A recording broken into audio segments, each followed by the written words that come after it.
right?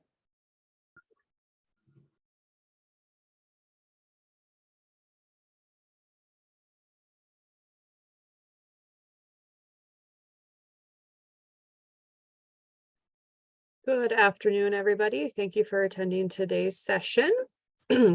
Just a couple of reminders again before we get started. Please keep your microphones and your cameras off during today's presentation. Also, if you have questions, please type them in the chat box. We are going to do most of the questions at the end, but if there is something pertaining to a specific thing, Dave will stop and we can ask a couple questions. So just please type those in the chat box and we will get to them. Also, if you need a certificate of completion, please email Stacy at the end of today's presentation and she will get that sent out to you. So with that, I will turn it over to Dave Klein, who is with Great Plains Housing Authority. All right, well, good afternoon, everyone. I am Dave Klein. I'm the Executive Director at Great Plains Housing Authority. Today, we're going to go through steering through a lot of HUD changes. So there's a lot of program changes that are happening to housing assistance and rental assistance through different policies and other implementations in the next year and a half. And some of those have been things pushed off, but we do want people to know what is happening and the reasonings for them. So to discuss this is that way you have a brief idea of what is going on.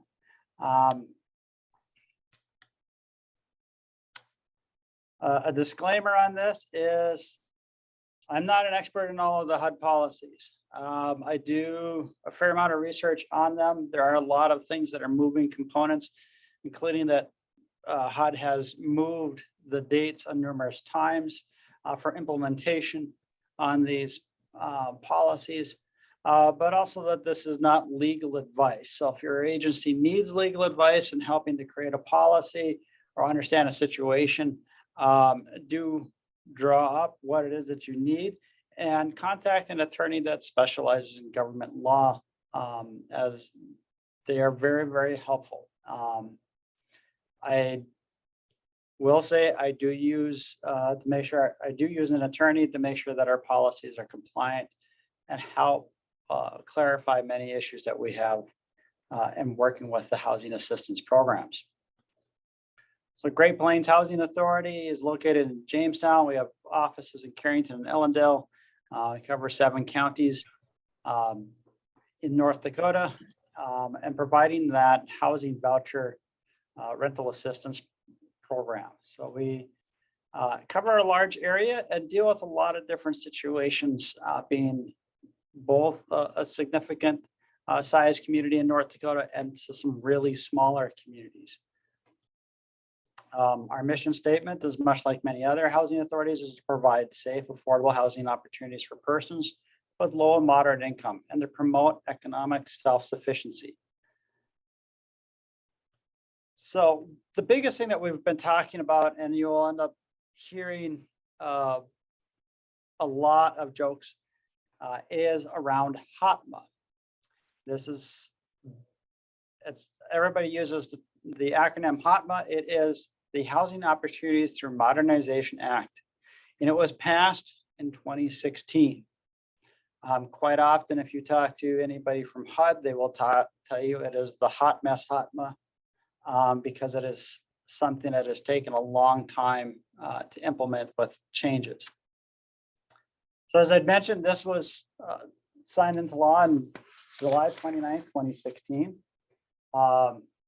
It makes numerous amendments to the U.S. Housing Act 1937, including significant changes to the income calculation, net family assets, and income reviews. To make, this is something that has taken now 7, it will be 8 years to fully implement. We're hoping it's not any longer than that. But one thing to note is this is the first major significant change since the voucher program began. And change is not easy, let alone for a government agency. It takes a long time, but also the change for something like this with the calculation and the basics of the rental assistance can only come through an Appropriations Act through Congress. So it is something that is not regularly occurring. HUD is finalizing the rulemaking this year and putting into the effect sections 102, 103, and 104 over the next year. Some parts of it will take 2 years to fully implement. There are portions of HOTMA that have been actually ongoing for several years. In fact, I believe even in 2017 and 2019, Great Plains Housing Authority had hosted HUD conferences within Jamestown in those 2 years. Both of them included larger discussions on HOTMA at that time. However, this is much more final in getting through with the implementation. So this makes permanent changes to the client rent calculations. Right now, most of us working in the housing industry can probably sit down with a calculator or your phone and figure out a person's rent calculation. In the future, that's going to be really hard. And I'll explain it a bit, but it's going to be much more difficult with some of the changes. It makes adjusting some of the basic deductions. It's adding annual inflation adjustments that we don't know what they will be. It is modifying the medical deduction allowances, and it is instituting an asset limitation. And so all of these have components working within each part as well. We cannot fully implement HOTMA until January 1 of 2025. Prior to that, HUD systems and the housing software, whatever software each housing authority is using, must migrate to a new system. HUD has a new behind the scenes system that it has been working on almost as long as HOTMA, now called HIP. It was something in which was actually started 11 years ago. Was the first time I was called into a meeting on it. And with those changes, there's a different format and different way that the traditional information goes over to HUD. So in order for HOTMA to be in place and some of these other things that they want that system to be into place, and then change over convert your data over. That may take time. We've all been told to expect anywhere from 6 to 9 months before that is in place. But once that is in place, the housing authorities can start implementing full HOTMA. Now, HUD does prefer that housing authorities have some of the policies prepared by January 1 of 24, and to start modifying any forms necessary. And the part of this is that when you're going through, and we will discuss some of these policies, some of these components of HOTMA can actually be implemented now without needing those systems later on. So it is important that housing authorities and service providers and others plan for some of these changes and understand them, as they do have a profound effect on many of our clients. One of the newest things is going to be an asset limitation for new admissions. There's asset limitations for other types of assistance, but not underneath housing assistance. So this is a new component. They do not want an asset or a person to have assets that exceed $100,000. This does have some complications for those that may have farmland ownership or other investments, that it would force them to make that decision, whether to take the housing assistance and get rid of whatever asset, or how they would dispose of the asset, or not use the assistance. So it is something that is very much in rural areas is going to have a very big effect. We do see a lot of elderly clients that still have ownership of farmland. HUD is going to set that limit and have it in place as well for any interim and annual re-exams. So as a client that goes through things during the year, the clients will be made aware of this policy change and be given 6 months to comply or lose that assistance. I will state, it doesn't necessarily, it means that we'll win the battle, but we have been in discussions with HUD, with congressional delegations and others, that this limitation, although it is great, does have an adverse effect to rural communities and farm families.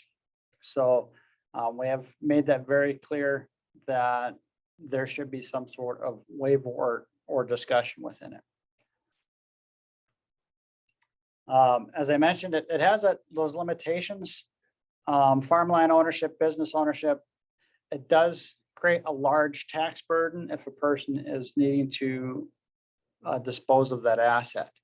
And that is something that is very much of a big concern. So financial planning and others need to be paying attention to this limitation. There's also a self-certification for real property. So if a person has ownership in property, that they can still retain that ownership, but they must be able to answer any of the 3 questions to retain or receive housing assistance. Whether or not the person has the legal right to reside in the property, whether or not they have the legal authority to sell it, and whether or not that the property is suitable for occupancy. Again, it's one of these tricky scenarios where some unintended things can happen in life. A person ends up with partial ownership of a property that they may end up having to lose assistance, whether or not that they or they could end up losing the assistance based on whether or not that they have the ability to dispose of that asset.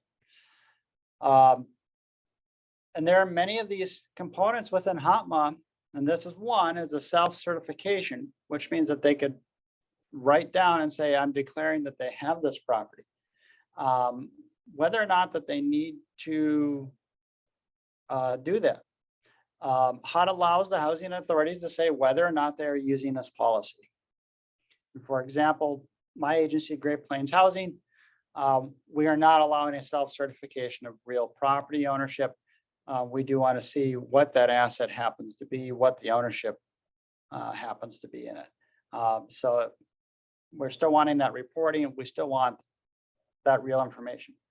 Whether or not a housing authority is going to use the policy, they need to have a statement at the bottom of the policy explaining that. So you still need to write up a policy that's compliant with HUD and have it published whether or not you were using that. There's also self-certification of new net family assets equal to or less than 50,000. So this increases greatly of the current amounts of 5,000, where you could just state that you would have this amount in the bank and not have to bring a verification document. HUD is setting the limit at 50,000, and then each year it will be adjusted based on an inflationary value that HUD will give to you that might be county specific. Now, the inflationary value, again, is something that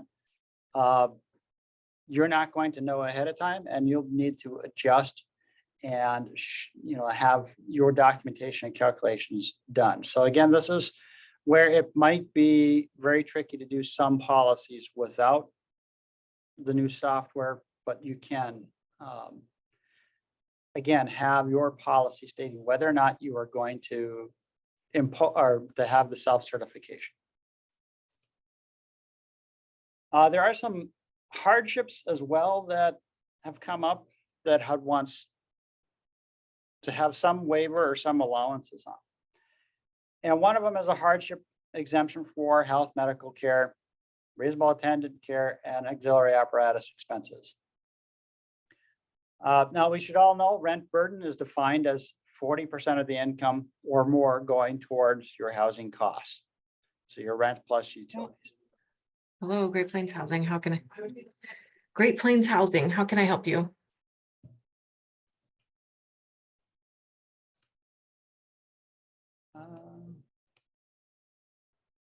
Let's see. We've got everybody on.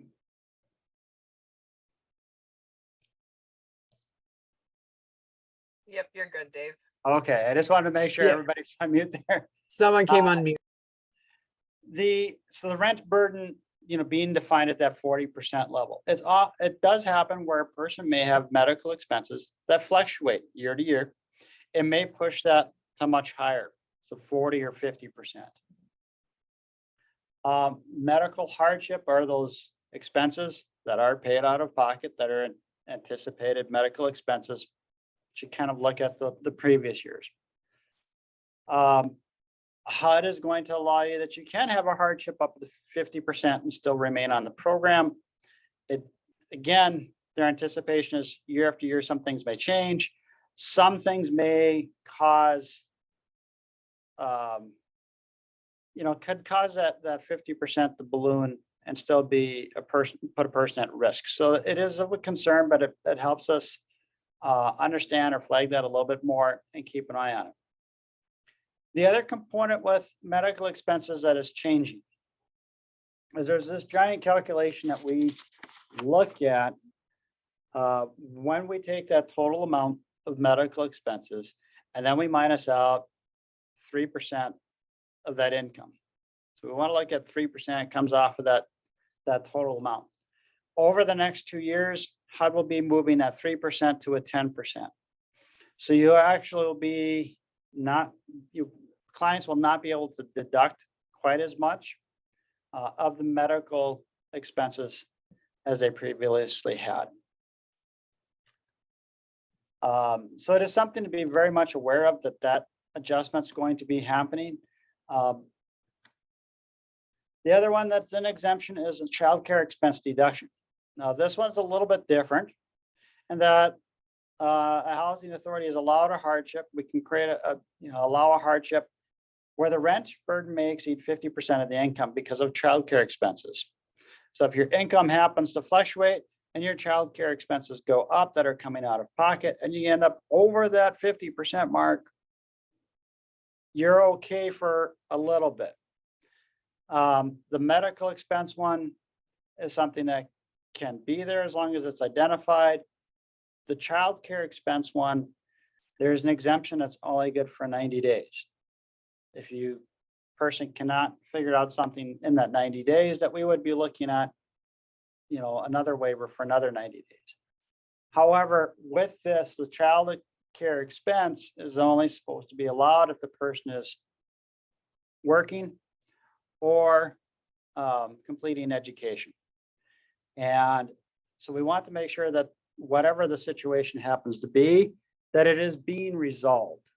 And so it only gives you that 90-day. Now, the other thing that's going to happen that can make some other confusion is under HOPMA, it's going to allow permissive deductions. This is something that's been allowed under other HUD programs, but not underneath the Housing Choice Voucher program.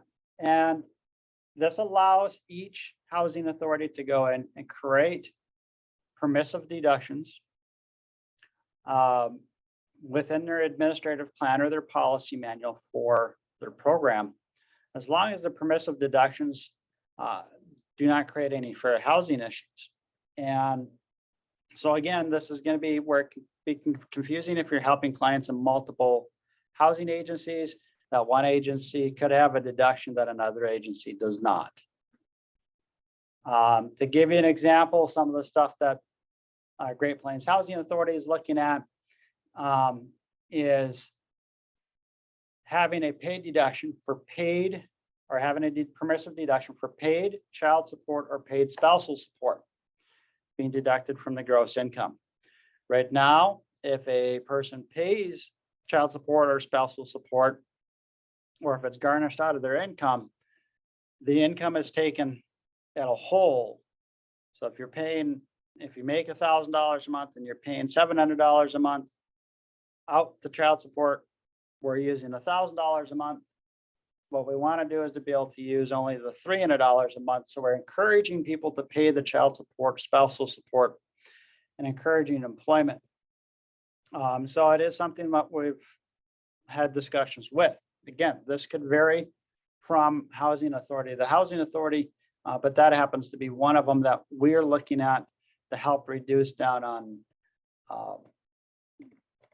evictions, increase child support payments being made, reduce down on issues within law enforcement for non-payment.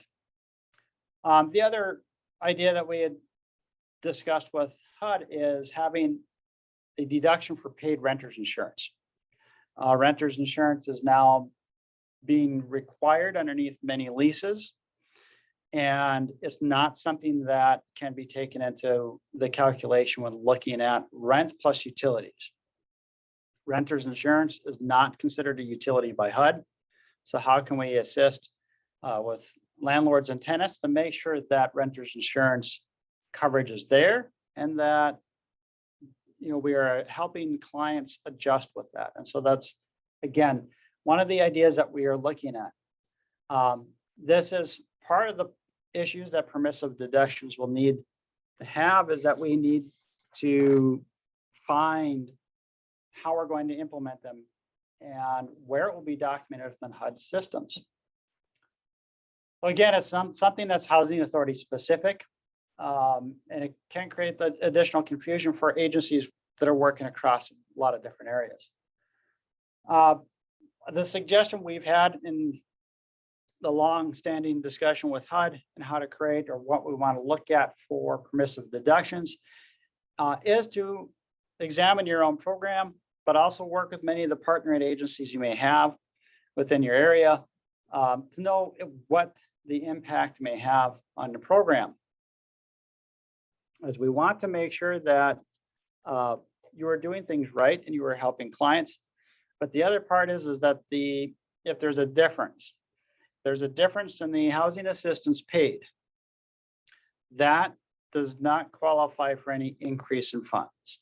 So if we create a deduction that spends up more budget, that is not something that HUD rewards you for additional budget. It's not qualified for any increase by HUD DC or Congress.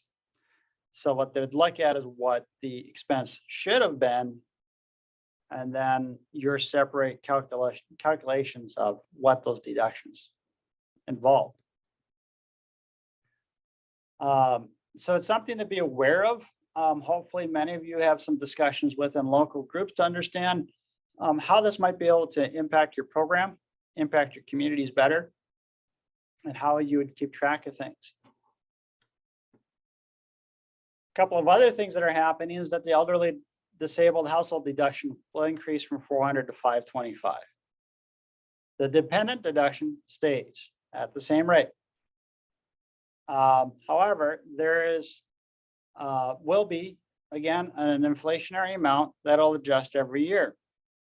And what HUD has stated so far, documentation, is that they want to look at $25 increments. So if the inflation amount pushes it to a point, look at things increasing by $25 per year. But that inflation amount is something that'll come from HUD and adjust those calculations again. There's also some income exclusions that HUD wanted to make sure are much more spelled out in their policies. So amounts received from Medicaid or other state programs meant to help members with a disability live at home. Those things are going to be excluded. Veterans aid and attendant care. Distribution of a principal from non-revocable trusts.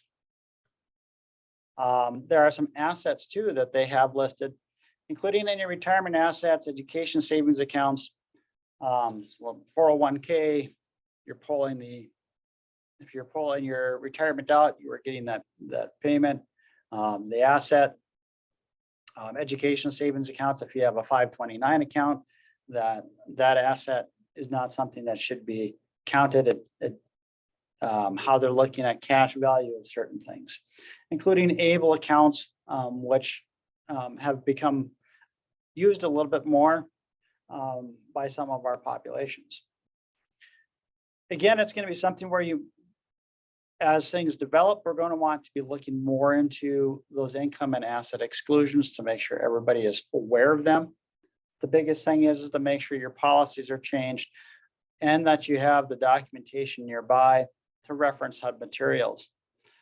With all of these changes, it is something in which even HUD has had a tough time keeping up on what falls on any specific categories.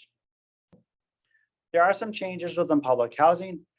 It is mainly to deal with over income provisions. As a person becomes over income and how that affects their time within using a public housing unit. This one I'm not quite as well versed in because I do not have any public housing stock, but it is 103 has gone into effect as well. Some other general policy ones that I always want people to know about too is de minimis errors income determinations. This is an interesting one in that housing authorities need to have a policy to take the corrective action when errors happen in calculating a rent. If the housing authority miscalculates and owes the tenant, or if it miscalculates and the tenant should owe the housing authority, if it is the housing authority's fault, how is that corrected? There are a lot of housing authorities that do not have this policy. It might be considered something called errors and omissions policy, which is what Great Plains Housing Authority has. And it covers all of the items listed underneath HUD's statutes, but it is something important for all clients to know is that if there happens to be an error that is not their fault, how does it get resolved? This is how it gets resolved by being in policy. So HUD is going to require that housing authorities have this type of policy in place. The biggest one that we're going to hear about and see about is how some changes in interim re-exams and other notices happen. I believe HUD's intention in creating this policy was to reduce down the number of times that there are changes happening within a client's rent and making sure that that client has the accurate information and the landlord has the accurate information of what those dollar values may be, and trigger and when that should be a trigger. The other thing that HUD wanted to see within this as well is instead of this policy varying from community to community of what that value might be, it's no longer allowing us to set a dollar value. It must be set at a percentage value. So HUD looks at 10% of the adjusted income. So we do need to look at if there's a 10% decrease in that income, that it requires an immediate change.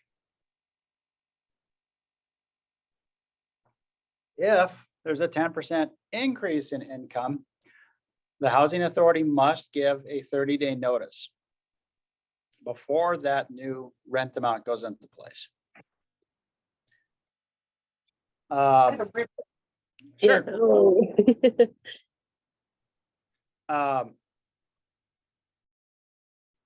If there happens to be any income changes that are within that 10%, so if it was 7% up or down, there's no change, no notice.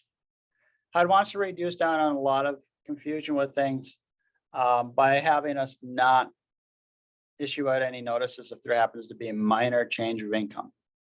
This doesn't mean that they don't want people reporting income, It's just a matter of if it does not meet that threshold, then we don't do a change. HUD even created a tool to help you estimate that. So the whole point of HUD doing this is also to help save the office with some confusion of how often are you doing rent changes and rent calculations. However, we will be doing just as many because you have to use that income estimation tool to come up with what that 10% is. So this here is the tool that HUD has. It is, and this is a screenshot, but there is a PDF, and I will send that out, and it'll help you go through what that annual income is, what the 10% may look like, what that hardship exemption may look like, and whether or not that there is an increase or decrease. The default of 10% is HUD's amount. There can be a little bit different amount if the housing authority so chooses.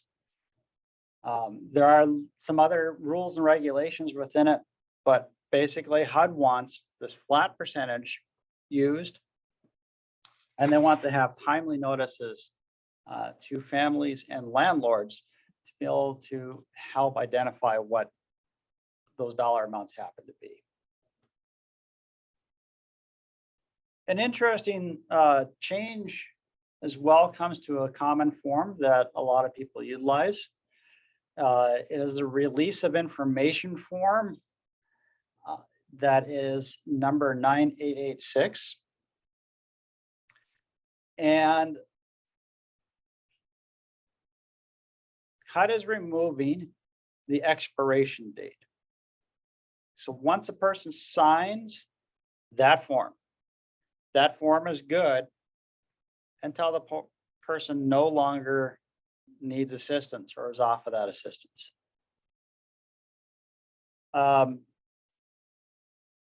Clients may revoke the release of information by requesting that and putting that in writing or email. However, if they revoke that release of information, that terminates that assistance. The 9886 is that form that housing authorities commonly use to be able to gain financial information and also other assistance programs to be able to make determinations of income eligibility and program eligibility. The 9886 form is not HIPAA compliant. So if a person needs medical information, if you're trying to verify information of paid debt or any other information from, let's say, a pharmacist or whatever else, the 9886 is not HIPAA compliant. It is up to that agency if they're going to accept it.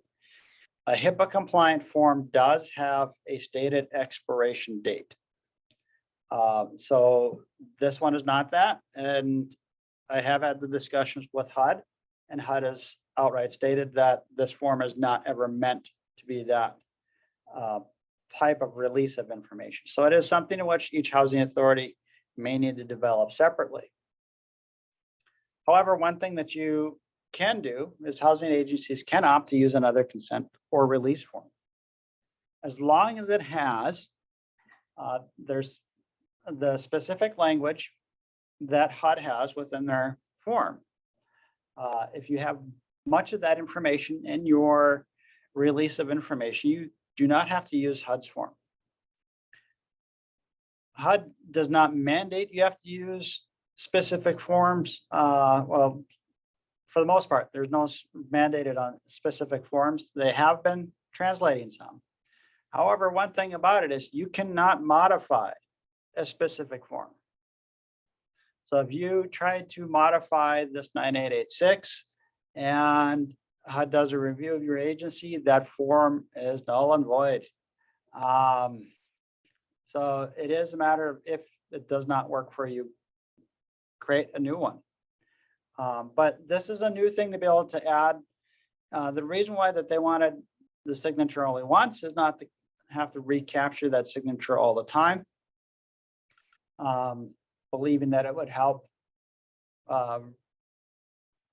alleviate some of the extra burden on clients.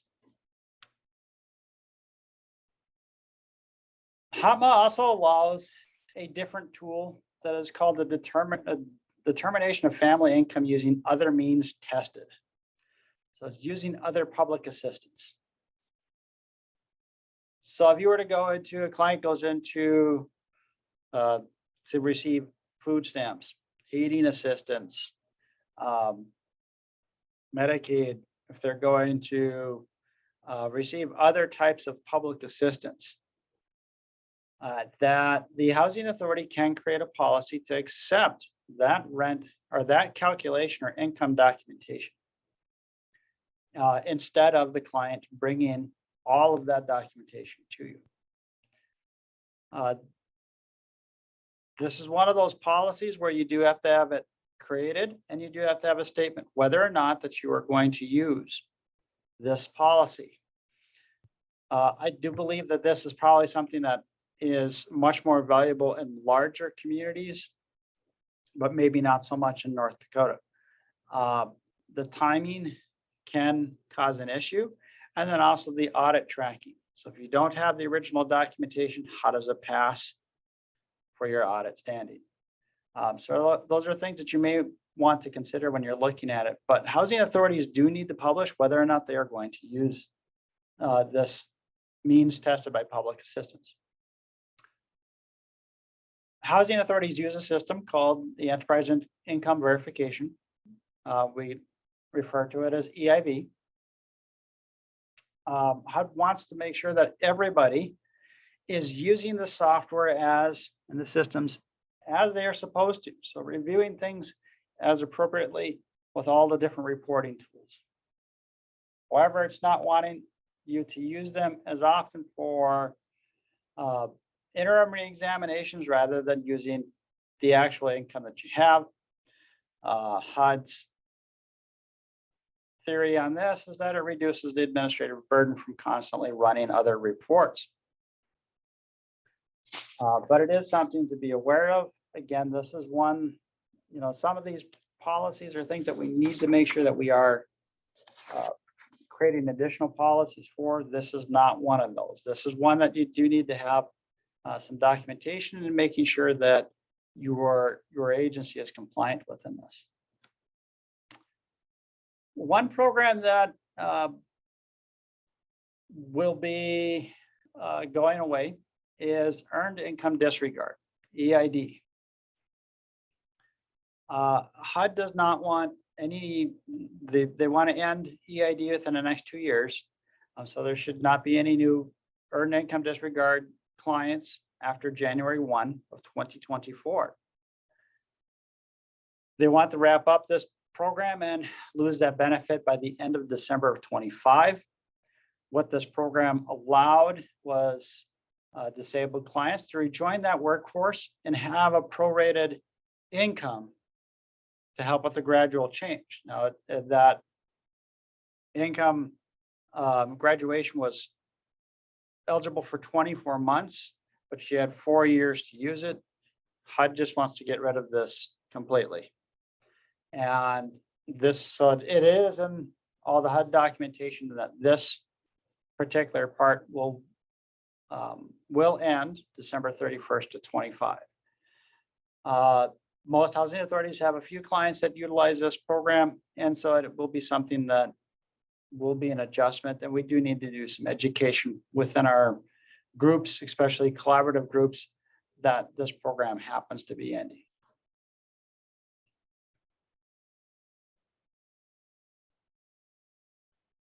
Again, it's one of those things that we're going through all of this documentation and notifying clients and applicants of program changes.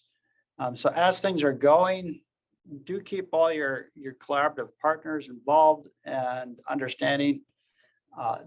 There are a lot of hiccups. There are a lot of things that we will need to learn and understand that HUD's own deadlines have become a moving deadline. As I mentioned, a lot of these things were first passed in 2016, which means that they were drafted long before that. And some of the main components of it are system changes that take some time. So changing the software that HUD runs on, and then having each software provider change takes time. And then there will be the policy implementation, but many of these policies, the Housing Authority can implement once they're passed and put into place. So that's the reason why HUD has encouraged agencies to develop these admin policies or the policy manuals and put them into place as soon as possible. Now, there's a lot of other changes that are happening within HUD. As I said at this is a big amount of things that are happening, and it has been very complex to navigate through all of these. This is all done mainly at the federal level, and so they're not changes that we're able to ask for any real big waivers or anything like that on, that they are going to be put into place. The Inspire inspection, which is the new inspection protocol, that was pushed back to October of 24. Housing authorities do need to identify with HUD whether or not they are using the Inspire voucher program, or if they are staying on the old standard. Now, Inspire was meant to always be an electronic inspection protocol. HUD has moved back a little bit with that and created a PDF version and an Excel version to complete those inspections. They have the decision trees and they have information in there telling you how to base your decisions. That type of protocol is something that is right now being tested out by most of the software vendors to be put into place. And it allows for a lot of different aspects to be tracked. It does follow much more with International Building Code and the National Fire Code than HQS. And HQS, which was the Housing Quality Standards, was always at the whim of the inspector, how well the inspector knew things, enforced things, what their perception was. Inspire puts that more to line that the decision trees make those determinations and not the inspector. The other portal that we're watching is the Housing Information Portal. This replaces a lot of the databases that we're currently using and uploading information to, that HUD then uses to track what is happening, the clients, any trends within the per unit costs. Those are all within this. It tracks all the demographic information. Again, this is the one that has to be done first before others. And this, the Housing Information Portal replaces the system called PIC. And for many years, the Housing Information Portal was known as PIC-NG, and that has changed within the last 2 years to the Housing Information Portal.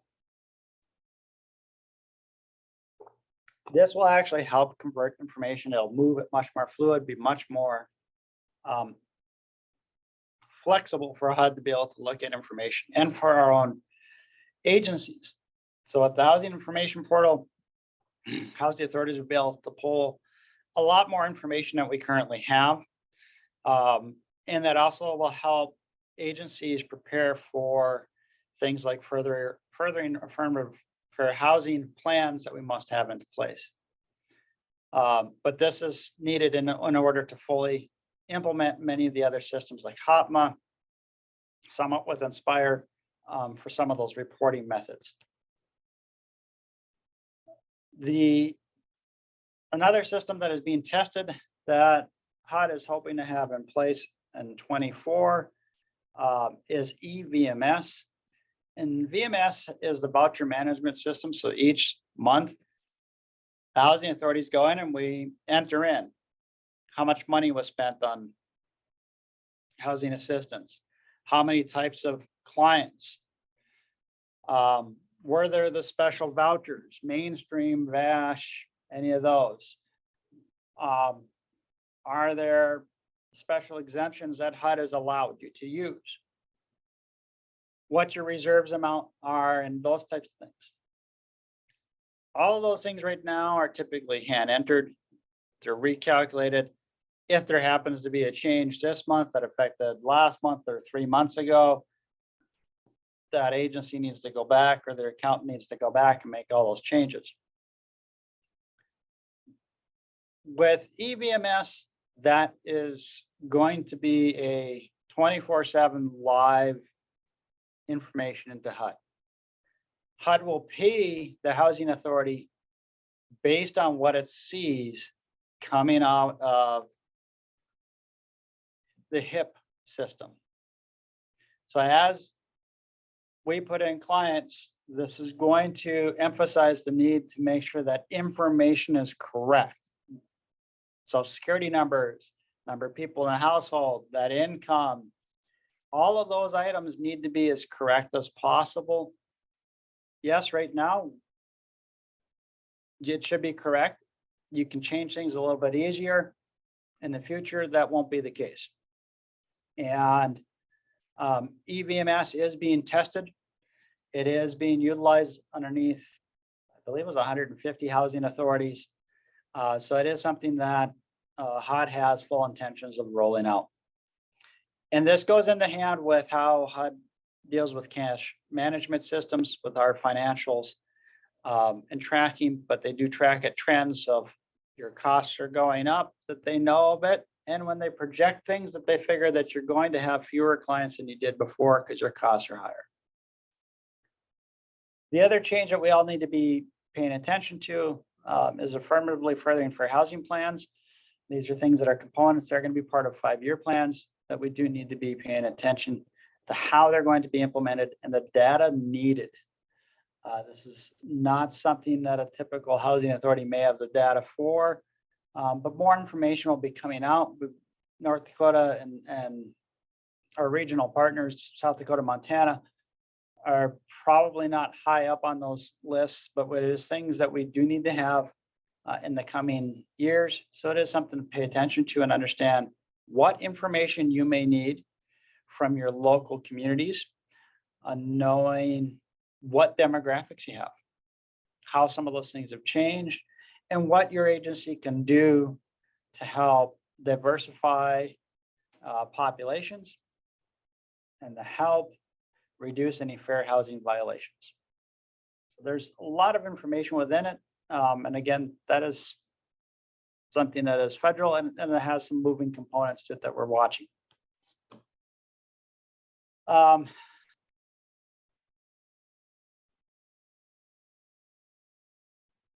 Should add this one a little bit earlier things, but the deduction asset limitations, those things are adjusted by inflation. Again, that inflation value is something that's set by HUD. If it's anything like the inflation value that we see with their budgets each year, each county or each regional can have a separate inflation. HUD's goal is to make sure that that deduction does not lose its value by having that inflation. They're also hoping that it reduces some of that client attrition.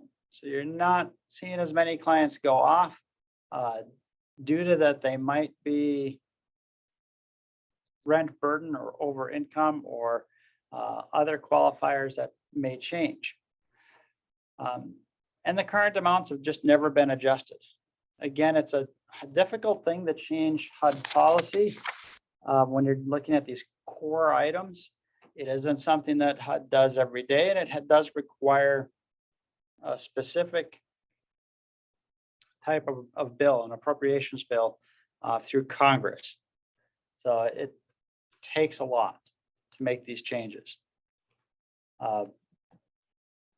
Another one that I know is being rolled out slowly and delayed quite often is Build America, Buy America Act, which was requiring that all iron, steel, construction materials, other manufactured products if it's a federally funded infrastructure, are supposed to be produced in the United States.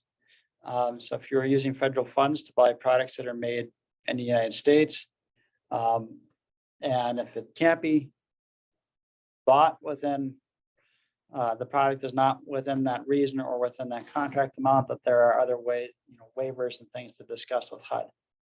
But the main part of this is to be using those federal dollars to help reinvest into American products. This is something that is being rolled out. Again, it's like many other policies in little pieces. Now, a lot of this, as I mentioned, changes things within an administrative plan. And the administrative plan is that policy and procedural manual for each housing authority. It is a large document. The public housing have an APOC. And I couldn't tell you the whole definition of that one, but anyway,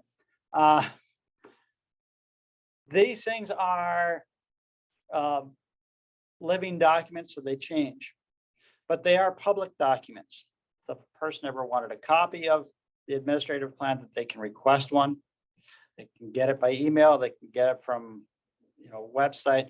They can request it as printed. They can request it as translated. It's a public document. That is something that is open record. If your agency goes through certain things, there are some guidelines and some things that you may want to know about. If you are having a public hearing, or if you set a public hearing for any policies, to know that only the items on that agenda can be discussed during that hearing. It is best to have those things set. Anything off of that topic should not be part of that and should be excused to another meeting. Attendees, if you have any, should sign in. I know oftentimes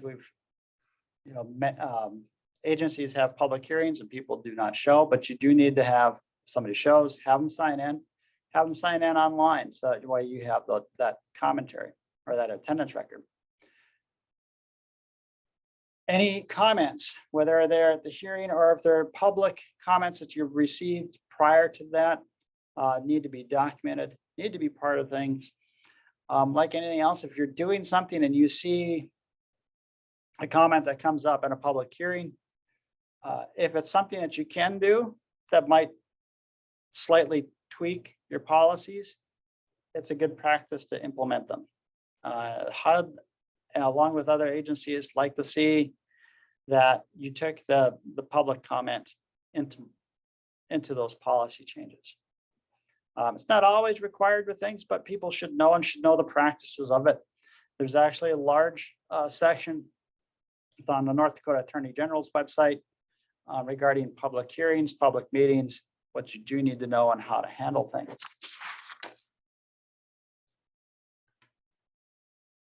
As I mentioned, it is a policy manual. The admin plan can be revised. It's not something that you would go into and change every week, but it is something that you can make those revisions for. It must comply with HUD regulations and HUD fair housing. So it can't be a policy manual filled with things that how you want the program to work or might have a disparate impact on a particular group. So you do need to make sure that whatever policies you're writing meet those HUD standards, but are legally tested. So if you have questions, again, those things are something to reach out to an attorney that does specialize in government law to maybe walk through that process and understand how to better word and implement the policy. The Housing Authority's Board of Directors or Commissioners must approve those policy changes, the admin plan, and that revised document, once the revisions are approved and added, needs to be made available to the public. So that means you can't change the policies and still have an old version on your website. If you change the policies, once it's considered passed and moved on, that it should be available to the public. And it needs to be, I do caution everybody that if you publish something online or if you publish things otherwise, to make sure that they are not only something that can be in formats that can be translated by languages, but if a person requests a reasonable accommodation, that you are able to meet those needs. So yes, it can be if a person needed it that does not have outstanding reading skills, that they may ask you to read and explain a policy. It can be that a person has it requested that it be translated or printed out in Braille. Those are reasonable accommodations that a person needs to make sure is following through on things. Some housing authorities have administrative plans and policies that are very thin, and others are, I think ours is now nearing 350 pages, something like that. So it depends upon how in depth you want to go through it. HUD does have some resources online. For guidebook, they have the vast majority of chapters available online that housing authorities can look at and implement. Again, it's when you're using somebody else's policies to make sure your wording is correct, your agency is identified, and that you understand what policies are in there, so you're not adopting something that gets you into trouble. I added this one in here, and I will send out a copy of the zero tolerance policy that we have into place. I had a question last week, and I actually was assisting HUD and a couple of other agencies with this. You can have zero tolerance policies regarding client, landlord, and case management behaviors. If a person is causing issues where they are threatening abusive behavior, if it's verbal, physical, sexual assault, that you have that ability to take things into matter by having a zero tolerance policy. There are CFR notices that you can put that language into this policy that helps that agency have that backing. It gives that agency the ability to terminate, prosecute, or ban people that may create a hostile or unwanted situations. This document is something that unfortunately we've had to use, but it is there. It's a good tool. It can be used as a warning. Hey, cool the behavior, or else you may lose your assistance on this. It's also something if an agency ever needed to get or have a no trespass or no contact order done, that a person has these policies in place. Zero tolerance is just that. And many of the agencies that we work with, there are a lot of people that sometimes are, try to cause a lot of other situations. And we do need to protect the integrity of our program. And we really need to make sure that our staffing and others involved within our program are protected. So it is one of them that, in the last while here, I've had more questions regarding that. And it was one that was actually because they know how our policy was written, that it is something that people should look at. The last one that I wanted to bring up on a lot of our changes within things is we've seen a lot of issues with deposits within electronic accounts, Zelle, Cash App, and others. You can request that those clients provide the statements from those entities. Most of those groups are very strict on their privacy and won't accept the release of information. So again, client responsibility that they need to provide the actual statements. So you see what deposits are made. and that you can count it as income. It should be viewed as that. It might be something where a policy might have to go into and just restate that this is, any deposits might be considered income. One thing to note is when you look at HUD's release of information, that HUD form 9886, that pertains to financial accounts at financial institutions. Zelle and Cash App, Venmo, PayPal, those types of things are not financial institutions. They're not backed by the FDIC. If those companies, much like what happened with some Bitcoin things, decide to fail, that money is not insured. So, there's a difference between what the accounts are for, but this is something in which even working with a couple of different attorneys groups has been encouraged to make sure to insert the documentation. It is already implied within policy, but it should be just outright stated. So that way housing authorities know, clients know, groups working along with us as collaborative partners know that these are documents, these are statements that we do need in order to be properly reviewing the person's eligibility, and what any types of reviews and stuff need to be done.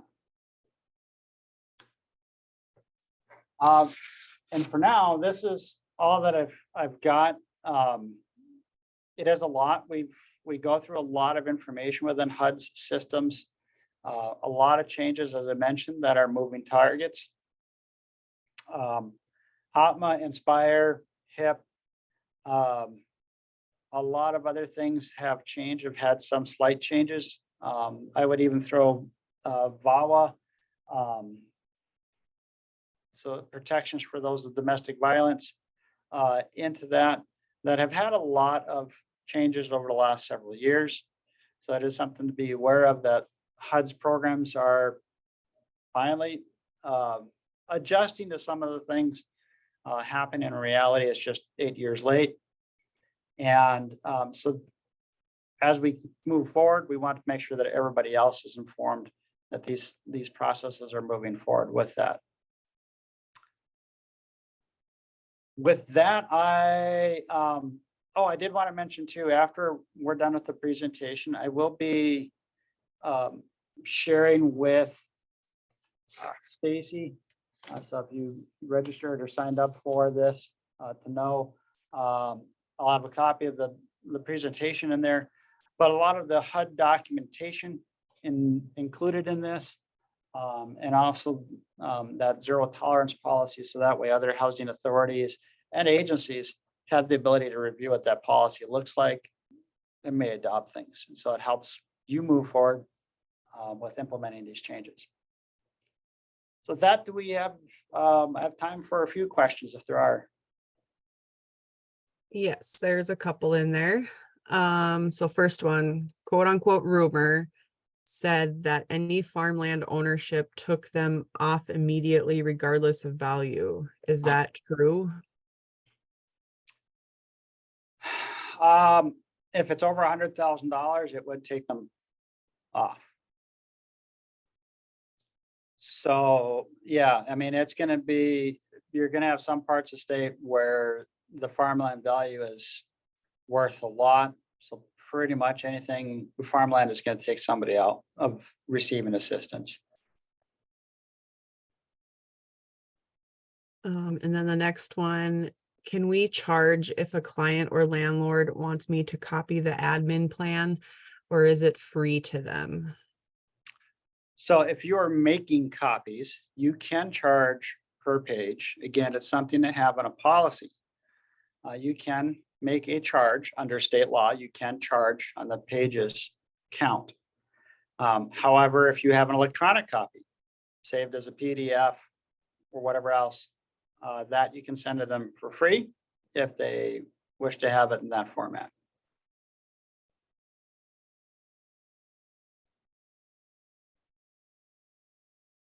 And I would say in any of those when you're looking at those documents for per pages, very much look it up. It's on the North Dakota Attorney General's website on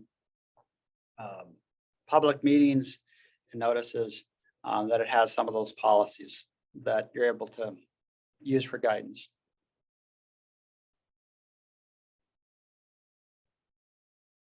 Are there any more questions?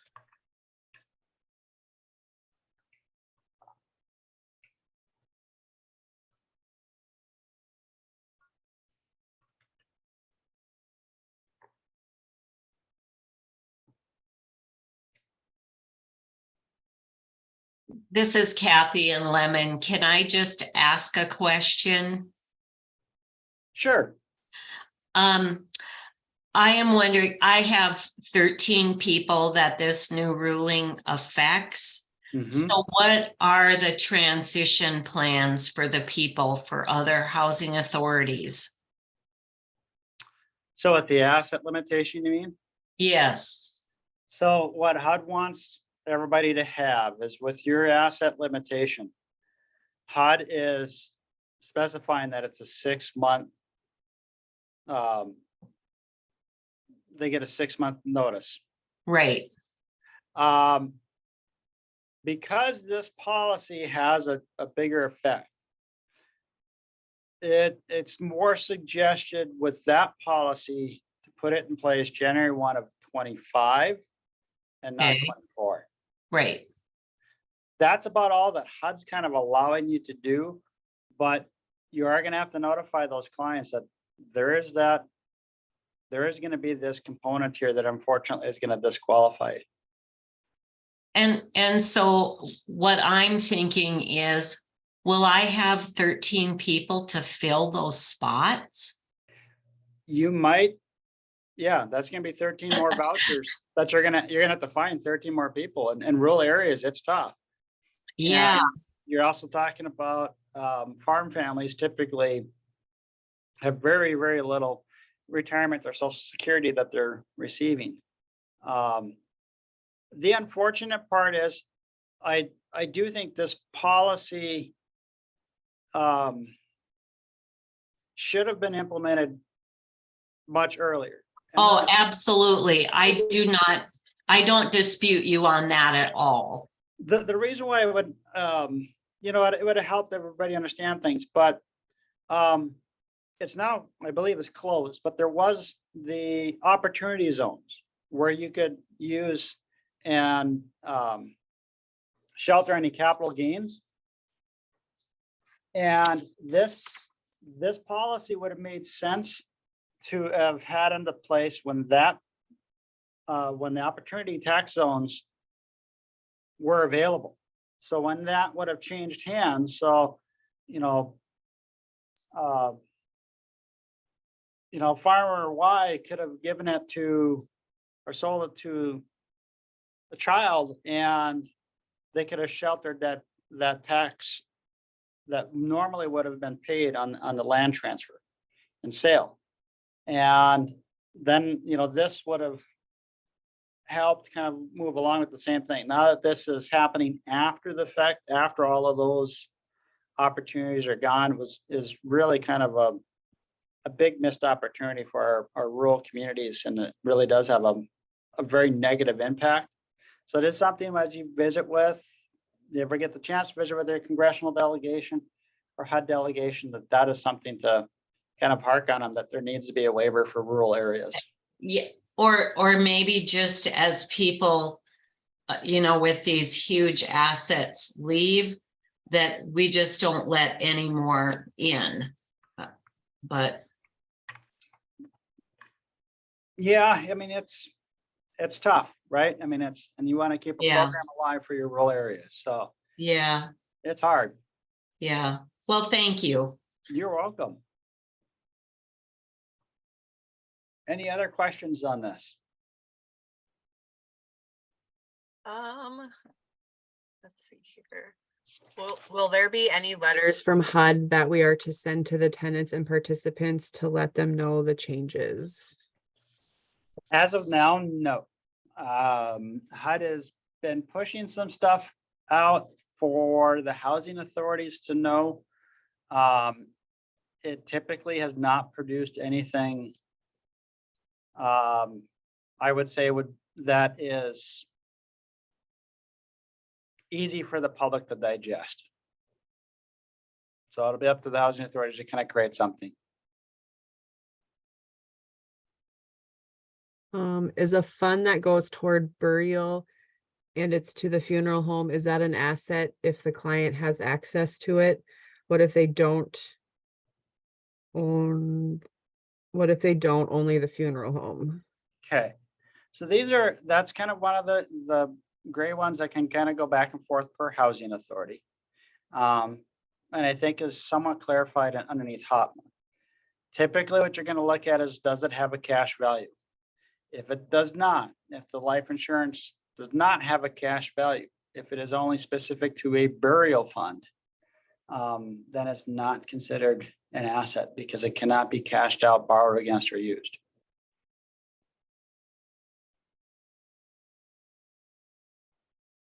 And then do you suggest we recommend people use ABLE as much as they are allowed to?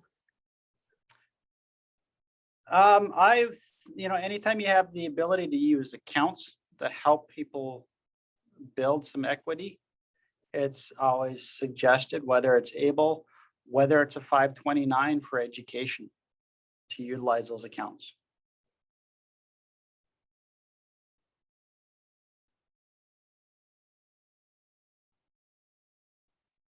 In one of our last training courses that we did in person, they talked about counting cars as a imputed or non-imputed asset. That's the first time that I had heard that. Do you know any of that information? Counting cars, no.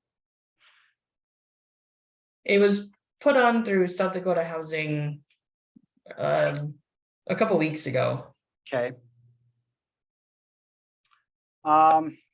I think sometimes when you're looking at it, if it's talking about having who's all in the household, you can always, if you have time, if somebody's monitoring it. Under some of the other rules, I can tell you, I don't think that there's an asset limitation on any of the cars. Although if you have it insured, there can be.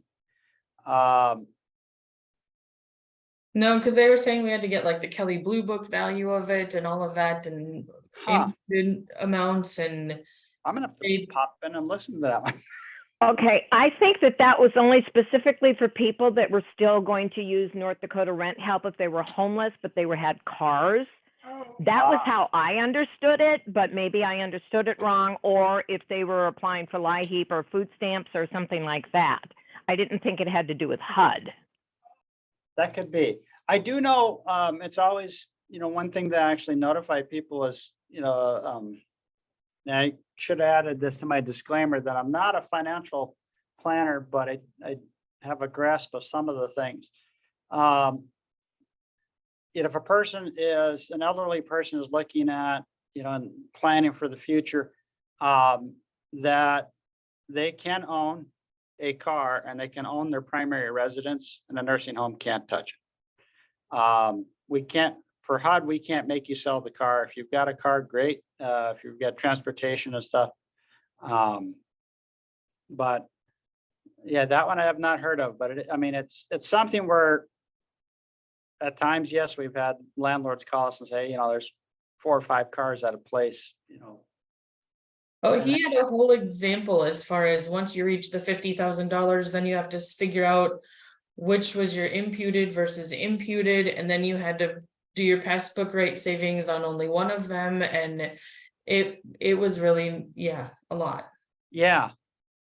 And it gets to be a lot, and then what ones are going to be counted that they may have an increase in value and which ones may not.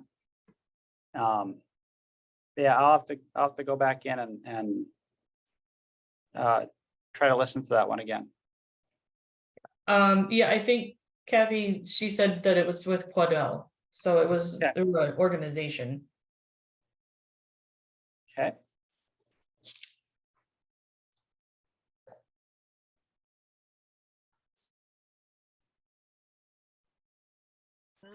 That is the end of questions, just a couple comments. I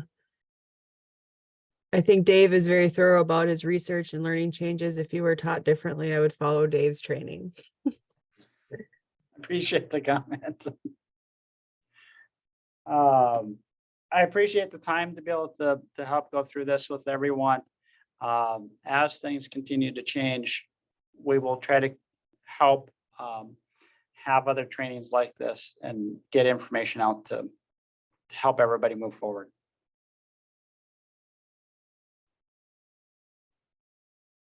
And I thank everybody for the opportunity to be in here today. So, Yes.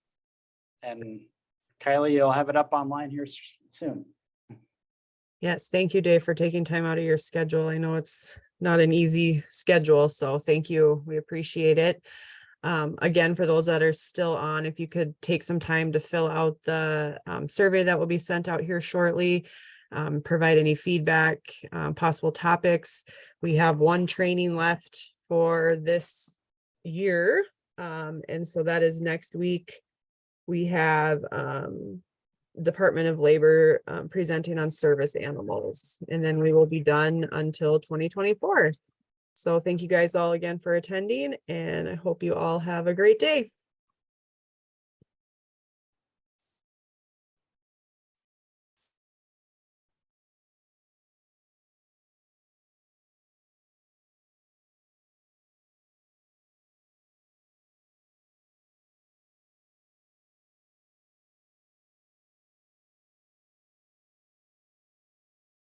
Cheryl, are you still on? Yes. Oh, sorry, Cheryl Merck. Please, you guys have a great day. You too, thanks. Bye.